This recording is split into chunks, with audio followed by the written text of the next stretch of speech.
लाडकी बहीण योजनेमुळे कर्जमाफीसाठी अडचणी येत आहेत। मंत्री हसन मुश्रीफांनी वक्तव्य केलं तर मी मुख्यमंत्री झाल्यास शेतकऱ्यांना 1,00,000 रुपये अनुदान देणार आहे।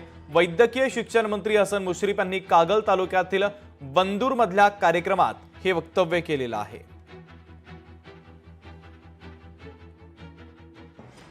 शेतकऱ्यांचं कर्ज माफ करणार।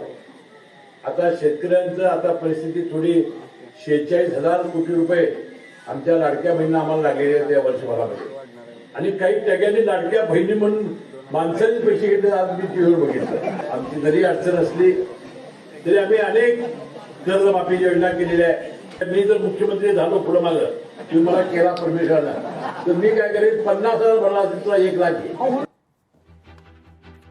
दरम्यान या संदर्भात खासदार संजय राऊतांनी काय प्रतिक्रिया दिली आहे तीही ऐकूया। मग आता करा ना, तुमचं सरकार आहे ना, अर्थमंत्री तुमचेच आहेत ना, तुम्ही आश्वासन दिलेलं आहे तुमच्या जाहीरनाम्यात। भाजपच्या ज्या सरकारमध्ये तुम्ही आहात, तुम्ही कशाला मुख्यमंत्री व्हायला पाहिजे? निदान कॅबिनेटमध्ये हा विषय तरी मांडा ना।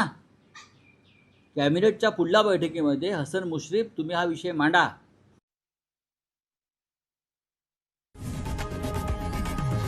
लोकशाही मराठी ऐका, पहा, जागरूक रहा।